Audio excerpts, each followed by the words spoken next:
میں محفوظ کیا، جاء الحق وزهق الباطل ان الباطل کان زہوقا۔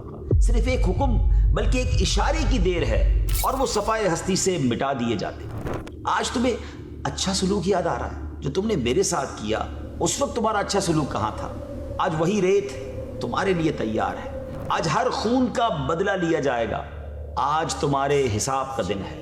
پوری مسجد خاموش ہے، ہر سانس رکی ہوئی ہے، دنیا کے ہر کونے میں، ہر زبان میں، ہر اذان میں، ہر نماز کے درود میں، ماؤں کی لوریوں میں، بچوں کی تعلیم میں، ہر جگہ ہر وقت صلی اللہ علیہ وآلہ وسلم، صلی اللہ علیہ وسلم۔ سن 8 ہجری مکہ فتح ہو چکا تھا، لیکن عرب کے بعض قبائل اس فتح کو خاموشی سے قبول کرنے کے لیے تیار نہیں تھے۔ خصوصاً حوازن اور ثقیف جیسے طاقتور اور جنگجو قبائل نے فیصلہ کر لیا کہ مسلمانوں کو مزید طاقتور ہونے سے پہلے ہی ختم کر دیا جائے۔ چنانچہ انہوں نے ایک بہت بڑا لشکر تیار کیا اور مسلمانوں پر حملے کے لیے میدان حنین کا رخ کیا۔ ادھر پیارے آقا علیہ الصلوۃ والسلام بھی 12,000 صحابہ کرام علیہم الرضوان کے ساتھ مقابلے کے لیے روانہ ہوئے۔ حنین کے میدان میں سخت جنگ ہوئی۔ ابتدا میں مسلمانوں کو ایک کڑی آزمائش کا سامنا کرنا پڑا، لیکن پھر اللہ پاک کی مدد نازل ہوئی، صفیں سنبھل گئیں اور دیکھتے ہی دیکھتے شکست فتح پہ بدل گئی۔ دشمن کا لشکر منتشر ہو چکا تھا، میدان میں گرد بیٹھ چکی تھی، تلواریں خاموش ہو چکی تھی اور مسلمانوں کو عظیم فتح نصیب ہو چکی تھی۔ 24,000 اونٹ، 40,000 سے زائد بکریاں، کئی من چاندی اور ان سب کے ساتھ 6,000 جنگی قیدی مسلمانوں کے قبضے میں تھے۔ ذرا تصور کیجئے اگر آپ اس دور کے کسی فاتح کا نام لیں تو ایسی فتح کے بعد کیا ہوتا تھا؟ قیدی غلام بنا لیے جاتے، عورتیں اور بچے عمر بھر کے لیے محکوم بن جاتے اور فاتح اپنی طاقت کا جشن مناتا۔ لیکن یہاں تاریخ نے ایک بڑا عجیب منظر دیکھا جس کی مثال دنیا کے بڑے بڑے فاتح بھی پیش نہ کر سکے۔ چند دن گزرے، پھر قبیلہ حوازن کے چند معزز افراد نہایت پریشان حال ہو کر بارگاہ رسالت میں حاضر ہوئے۔ ان کے چہروں پر شکست کی اداسی تھی اور دلوں میں اپنے عزیزوں کی جدائی کا غم۔ انہوں نے عرض کی، اے محمد صلی اللہ تعالی علیہ وسلم، آپ نے ہمارے خاندان کی ایک عورت حلیمہ کا دودھ پیا ہے۔ آپ نے جن عورتوں کو قید کر رکھا ہے ان میں سے بہت سے آپ کی رضائی پھوپھیاں اور بہت سے آپ کی خالائیں ہیں۔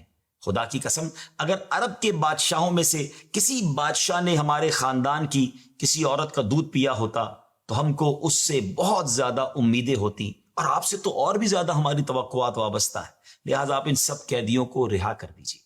زبیر کی تقریر سن کر رحمت عالم علیہ الصلوۃ والسلام بہت زیادہ متاثر ہوئے اور آپ نے فرمایا، میں نے آپ لوگوں کا بہت زیادہ انتظار کیا مگر آپ لوگوں نے آنے میں بہت زیادہ دیر لگا دی۔ بہرحال میرے خاندان والوں کے حصے میں جتنی کنیزیں اور غلام آئے ہیں میں ان سب کو آزاد کرتا ہوں، لیکن اب عام رہائی یعنی اب تمام غلاموں کی رہائی کا طریقہ یہ ہے کہ نماز کے وقت جب مجمع ہو تو آپ لوگ اپنی درخواست سب کے سامنے پیش کریں۔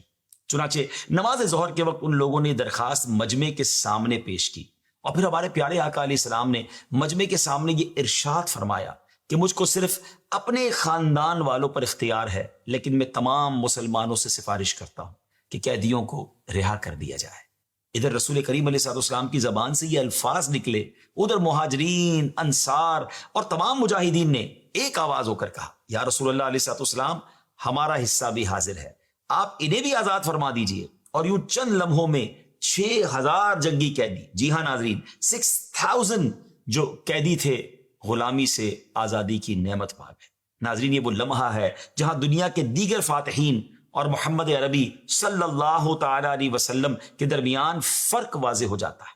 دیگر فاتحین اپنی فتح کا جشن غلام بنا کر مناتے تھے، جبکہ ہمارے پیارے آقا علیہ الصلوۃ والسلام اپنی فتح کا جشن غلاموں کو آزاد کر کے مناتے تھے۔ آج کے اس ایپیسوڈ میں ہم سیرت طیبہ کے اسی بے مثال پہلو پر گفتگو کریں گے کہ ہمارے پیارے آقا حضرت محمد مصطفیٰ صلی اللہ تعالی علیہ وسلم بحیثیت فاتح کیسے تھے۔ ناظرین جب بھی ہم یہ لفظ سنتے ہیں تو ہمارے ذہنوں میں کیا آتا ہے؟ تلواریں، لشکر، خون، میدان جنگ، یہی سب نا۔ ہم میں سے اکثر نے تاریخ میں ایسے ہی فاتحین کے نام پڑھے ہیں، یہ سنے ہیں جن کے نام سنتے ہی رونگٹے کھڑے ہو جاتے ہیں۔ چنگیز خان جس نے بغداد کو راکھ کر دیا، ہلاکو خان جس نے دریائے دجلہ کو لوگوں کے خون سے سرخ کر دیا، اسی طرح اور بھی کئی نام ہیں اور سب فاتح تھے۔ لیکن کیسے فاتح؟ یہ جہاں گئے تباہی پھیلائی، جو شہر فتح کیا اسے ویران کرایا، جن قوموں کو جیتا انہیں غلامی اور ذلت کی زنجیروں میں جکڑ دیا، اور جب وہ چلے گئے تو ان کا نام بھی جلد ہی بھلا دیا گیا، ان کے اثرات مٹ گئے، پھر ان کی یادیں صرف خوف کی صورت میں باقی رہ گئی۔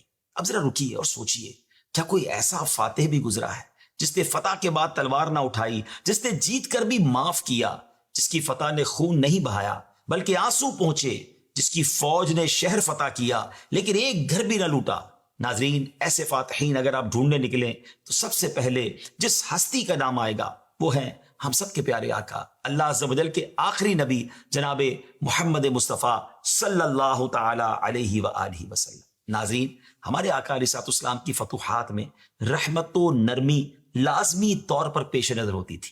آپ نے فرمایا انا رسول الرحمہ و رسول الراحہ، یعنی میں رحمت و راحت والا رسول ہوں۔ سبحان اللہ۔ پیارے آقا علیہ الصلوۃ والسلام اپنے لشکر کے قائدین کو نصیحت کرتے ہوئے فرماتے تھے، جہاد کرو، خیانت نہ کرو، نہ بد عہدی کرو، نہ مثلا کرو، اور نہ کسی بچے کو قتل کرو۔ پیارے آقا علیہ الصلوۃ والسلام کی جنگیں اور فتوحات لوگوں کا مال برباد کرنے، زمین میں فساد برپا کرنے، لوگوں کی جانیں لینے اور خون بہانے کے لیے نہیں ہوتی تھی۔ آپ کی جنگوں کا مقصد تبدیلی و ترقی، نسل انسانی کی بقا، ظلم کا خاتمہ، عدل و انصاف کا قیام، زیادتی کے بجائے رحمت اور جنگ کی جگہ سلامتی کو عام کرنا تھا۔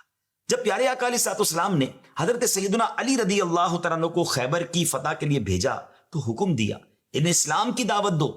اللہ کی قسم، اگر تمہارے ذریعے سے اللہ ایک آدمی کو بھی ہدایت نصیب کرے تو یہ تمہارے لیے سرخ اونٹوں سے زیادہ بہتر ہے۔ ناظرین، لوگوں کو راہ ہدایت پر لانا، انہیں اللہ کے عذاب سے بچانا اور تاریکیوں سے نکال کر روشنی میں لانا پیارے آقا علیہ الصلوۃ والسلام کی رسالت کے عظیم مقاصد میں سے ہے۔ آپ فتوحات کے بعد ذاتی تکالیف یا اپنے اوپر ہونے والے مظالم کا بدلہ نہیں لیتے تھے، اور اس کی سب سے روشن مثال واقعہ فتح مکہ ہے۔ فتح مکہ تاریخ انسانیت کا ایک اہم ترین واقعہ ہے۔ فتح مکہ، وہ مکہ جس کے باشندوں نے پیارے آقا علیہ السلام کو 13 سال تک تکلیفیں دی، جہاں آپ علیہ الصلوۃ والسلام کو معاذ اللہ مجنون کہا گیا، جادوگر کہا گیا، جھوٹا کہا گیا، جہاں آپ کے ساتھیوں کو گرم ریت پر لٹایا گیا، حضرت بلال رضی اللہ تعالیٰ عنہ کے سینے پر پتھر رکھے گئے، جہاں سے آپ رات کے اندھیرے میں تشریف لے گئے، اور آج اسی مکے میں نبی پاک علیہ الصلوۃ والسلام فاتح بن کر داخل ہو رہے ہیں۔ 10,000 کا لشکر ہے، طاقت ہے، اقتدار ہے، اختیار ہے۔ ناظرین، اس موقع پر پیارے آقا علیہ الصلوۃ والسلام کا انداز کیسا تھا؟ تاریخ نے اس لمحے کو محفوظ کیا۔ تاریخ بتاتی ہے کہ جب پیارے آقا علیہ الصلوۃ والسلام مکہ مکرمہ میں داخل ہوئے تو آپ نے اپنے سر مبارک عاجزی سے اتنا جھکایا ہوا تھا کہ داڑھی مبارک اونٹنی کی گردن کو چھو رہی تھی، آنکھوں سے آنسو جاری تھے اور زبان پر اللہ کی تسبیح تھی۔ فتح مکہ کے موقع پر پیارے آقا علیہ السلام نے رحمت، عفو و درگزر اور اعلیٰ اخلاق کا جو بے مثال مظاہرہ فرمایا تھا، تاریخ میں اس کی مثال نہیں ملتی۔ آپ علیہ الصلوۃ والسلام نے نہ جنگ بھڑکانے کی کوشش کی، نہ کسی سے ذاتی انتقام لیا، بلکہ سب لوگوں کے لیے سلامتی اور امان کے دروازے کھول دیے، سوائے چند بڑے مجرمین کے۔ مکہ مکرمہ میں داخل ہوتے ہی نبی پاک علیہ الصلوۃ والسلام نے اعلان فرما دیا، جو ابو سفیان کے گھر میں داخل ہو گیا اسے امان ہے، جس نے ہتھیار ڈال دیے اسے امان ہے، اور جس نے اپنا دروازہ بند کر لیا اسے بھی امان ہے۔ پیارے آقا علیہ الصلوۃ والسلام نے بیت اللہ شریف میں داخل ہو کر پہلے حجر اسود کو بوسہ دیا، پھر اپنی ناکا پر طواف کیا۔ بیت اللہ کے گرد اور اوپر 360 جھوٹے خداؤں کے مجسمے بنے تھے، جن کے سبب سے وہ خانہ خدا شرک کا اڈا بنا ہوا تھا۔ آپ کے دستے مبارک میں ایک لکڑی تھی، اس سے ایک ایک کر کے مجسمے کو ٹھوکر مارتے جا رہے تھے، اور زبان مبارک پر یہ کلمات جاری تھے، جاء الحق وزہق الباطل ان الباطل کان زہوقا۔ سچ آ گیا اور باطل مٹ گیا، بے شک باطل مٹنے والا ہے، اور وہ منہ کے بل گرتے چلے جاتے تھے۔ جب اسی طرح بیت اللہ شریف جھوٹے خداؤں سے پاک ہو گیا تو پھر آپ نے بیت اللہ میں نماز ادا فرمائی اور ہر طرف تکبیر کہی، پھر دروازہ کھول دیا گیا۔ اب سامنے مسجد حرام قریش کی صفوں سے بھری ہوئی تھی۔ پیارے آقا علیہ الصلوۃ والسلام نے دروازے کے بازوؤں کو پکڑ کر خطبہ پڑھا، جس میں اللہ پاک کی وحدانیت کا اعلان کیا اور تمام باطل رسومات کو اپنے مبارک قدموں تلے رون دیا۔ پیارے آقا نے فرمایا، ایک خدا کے سوا اور کوئی معبود سچا نہیں، اس کا کوئی شریک نہیں۔ خدا نے اپنا وعدہ سچ کیا اور اپنے بندے کی مدد کی اور کافروں کے گروہوں کو تنہا شکست دی۔